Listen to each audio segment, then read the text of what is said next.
അത്ഭുതങ്ങളൊന്നും സംഭവിച്ചില്ലെങ്കിൽ ഈ ഫ്രെയിമിന്റെ റീക്രിയേഷൻ ആയിരിക്കും അടുത്ത ഇന്നിംഗ്സും കൂടി കഴിഞ്ഞ ശേഷം ഉണ്ടാവുന്നത്. ഒരു പക്ഷേ RCBക്ക് ടൈറ്റിൽ റീറ്റെയിൻ ചെയ്യാനുള്ള സാഹചര്യത്തിലേക്ക് തന്നെയാണ് കാര്യങ്ങൾ നീങ്ങുന്നത്. ടോസ് RCB ജയിച്ചതോടുകൂടി ഏകദേശം 40% ഓഫ് ചാൻസസ് RCBക്ക് അനുകൂലമായി എന്നത് തന്നെ കണ്ടീഷൻസിൽ നിന്നും വ്യക്തമാവുന്ന രീതിയിലാണ് ഗുജറാത്ത് ടൈറ്റൻസിന്റെ ബാറ്റിംഗിൽ ഉണ്ടായത്. ആദ്യത്തെ 6 ഓവറിൽ വെറും 45 റൺസ് മാത്രം നേടിയ ടീം പിന്നീടുള്ള 14 ഓവറുകളിൽ നിന്ന് നേടിയത് 110 റൺസ് മാത്രമാണ്. RCBയുടെ ബൗളിംഗ് നിര അതിശക്തമായിട്ട് തന്നെ പ്രതിരോധം തീർത്തു എന്നുള്ളതാണ്. ജേക്കബ് ഡഫിക്ക് വിക്കറ്റ് കിട്ടിയില്ല എന്നത് ഒഴിച്ചു നിർത്തിയാൽ ബാക്കിയുള്ള 4 ബൗളേഴ്സിനും വിക്കറ്റ് നേടാൻ കഴിഞ്ഞു. റാഷിഖ് സലാമിന് 3 വിക്കറ്റുകൾ 27 റൺസ് മാത്രം വഴങ്ങി 3 വിക്കറ്റുകൾ നേടി. ജോഷ് ഹേസൽവുഡ് 2 വിക്കറ്റും ഭുവനേശ്വർ കുമാർ 2 വിക്കറ്റും കൃണാൽ പാണ്ഡ്യ 1 വിക്കറ്റും ഇത് നേടി. അതുകൊണ്ട് തന്നെ RCB ബൗളേഴ്സ് എന്താണോ അവർക്ക് ലക്ഷ്യം വെച്ചിരുന്നത് അതവർ നേടിയെടുത്ത് കൊടുക്കുന്ന ഒരു സാഹചര്യം. രജത് പത്തീദാറിൻ്റെ ടീമിന് അഭിമാന പ്രശ്നം തന്നെ ആദ്യത്തെ ഇന്നിംഗ്സ് കഴിഞ്ഞിട്ട് തിരിച്ചു ഡഗൌട്ടിലേക്ക് പോകാം എന്നുള്ളത് തന്നെയാണ് സാഹചര്യം. നമ്മൾ ബാറ്റിംഗിൽ നോക്കുകയാണെങ്കിൽ വാഷിംഗ്ടൺ സുന്ദറിന് കിട്ടിയ ഒരു ലൈഫ്, ആ ലൈഫ് അയാൾ മുതലാക്കിയെന്ന് ചോദിച്ചാൽ ആക്കിയില്ല എന്ന് പറയേണ്ടി വരും. 37 പന്തിൽ നിന്നാണ് വാഷിംഗ്ടൺ സുന്ദർ 50 കുറിച്ചത്. അതിൽ 5 4 ഒരു സിക്സർ പോലും ഇല്ല എന്നതും പറയാം. ഏറ്റവും പ്രധാനപ്പെട്ട കാര്യം അർഷദ് ഖാൻ്റെ 2 സിക്സറുകളും റാഷിദ് ഖാൻ്റെ 1 സിക്സ് ഒഴിച്ചു നിർത്തിയാൽ ബാക്കി ടോപ്പ് ഓർഡറിൽ നിന്ന് ആരും ഒരു സിക്സറും കോൺട്രിബ്യൂട്ട് ചെയ്തിട്ടില്ല എന്നുള്ളത് വേണം മനസ്സിലാക്കാൻ. തുടക്കത്തിൽ തന്നെ പതറിപ്പോകുന്ന ഗുജറാത്ത് ടൈറ്റൻസിനെ പിന്നീടും അങ്ങനെയാണ് കാണാൻ സാധിച്ചത്.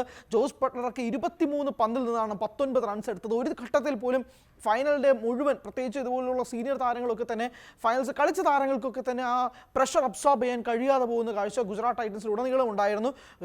ഒരു ഏകദിന മത്സരം അല്ലെങ്കിൽ ഒരു ടെസ്റ്റ് മത്സരം കളിക്കുന്ന പോലെയാണ് ഗുജറാത്ത് ടൈറ്റൻസിൻ്റെ ഭാഗത്തു നിന്നും ഉണ്ടായത്. അത് ശക്തമായ RCBയുടെ പ്രതിരോധം തന്നെയാണെന്ന് പറയേണ്ടി വരും.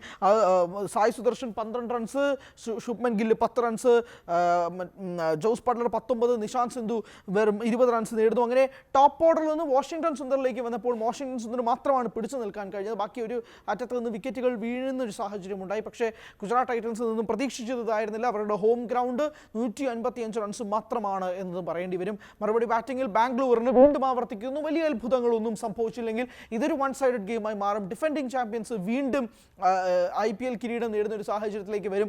ഈ സാല കപ്പ് നംദേ എന്ന് പറഞ്ഞൊരു സ്ലോഗൻ അവരെ തന്നെ ട്രോളുന്ന രീതിയിലേക്ക് കഴിഞ്ഞ വർഷങ്ങൾക്ക് മുന്നേ വരെ മാറി. പക്ഷേ കഴിഞ്ഞ സീസണിലും ഈ സീസണിലും ബാംഗ്ലൂരിനെ സംബന്ധിച്ചിടത്തോളം നിർണായകമായ മത്സരങ്ങൾ അവരത് കപ്പിലേക്ക് തന്നെ വീണ്ടും എത്തിക്കുകയാണോ കാര്യങ്ങൾ. അതുകൊണ്ടാണ് നമ്മൾ ആദ്യം തുടക്കത്തിലേ പറഞ്ഞത് ഈ റീക്രിയേഷൻ തന്നെ ആയിരിക്കാം ഒരു പക്ഷേ വലിയ അത്ഭുതങ്ങൾ സംഭവിച്ചില്ലെങ്കിൽ നടക്കാൻ പോകുന്നത് എന്നതും കൂടി പറയാം. രജത് പത്തീദാറിൻ്റെ ടീമിന് ഗുജറാത്ത് ടൈറ്റൻസിനെ ക്വാളിഫയർ 1-ൽ 92 റൺസിനാണ് ബാംഗ്ലൂർ ഗുജറാത്തിനെ മലർത്തിയടിച്ചത്. ക്വാളിഫയർ 1-ൽ ഫൈനൽസിലും ഗുജറാത്തിനെ അതേപോലെ തന്നെ മലർത്തിയടിക്കാനുള്ള സാധ്യതയുണ്ട്. പക്ഷേ ഇത്തവണ RCB ചേസ് ചെയ്യാണ് ചെയ്യുന്നത്. ഫൈനൽസിൽ ചേസിങ് അത്ര എളുപ്പ പണിയല്ല.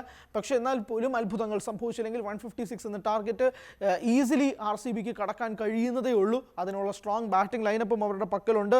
പ്രത്യേകിച്ച് ദേവദത്ത് പടിക്കലും വിരാട് കോഹ്ലിയും രജത് പത്തീദാറും ഒക്കെ അടങ്ങുന്ന ബാറ്റിംഗ് ലൈനപ്പിൽ പ്രതീക്ഷയുണ്ട്. ബാംഗ്ലൂരിന് അങ്ങ് താഴെ വരെ ഉണ്ട് അവർക്ക് ബാറ്റിംഗ്. കൃണാൽ പാണ്ഡ്യയും ടിം ഡേവിഡും ഒക്കെ അടങ്ങുന്ന ഒരു വലിയ സൈഡാണ്. അത് 155 ചേസ് ചെയ്യാൻ കഴിയുമോ എന്നുള്ളതാണ് ചോദ്യം. മറുഭാഗത്ത് പേർപ്പിൾ ക്യാപ്പ് ഹോൾഡറിൽ 2ാം സ്ഥാനത്ത് നിൽക്കുന്ന അല്ലെങ്കിൽ നെക്കോട് നിൽക്കുന്ന കഗീസോ റബാഡ അടങ്ങുന്ന ഒരു ടീമാണ്. പ്രസിദ്ധ് കൃഷ്ണ, റാഷിദ് ഖാൻ അടങ്ങുന്ന ലോകോത്തര ബൗളിംഗ് ടീമുണ്ട്. എന്തായിരിക്കും സംഭവിക്കുക എന്നുള്ളത് കാത്തിരുന്ന് കാണാം. കൂടുതൽ വാർത്തകൾക്ക് News 18 Keralam YouTube channel subscribe ചെയ്യുക.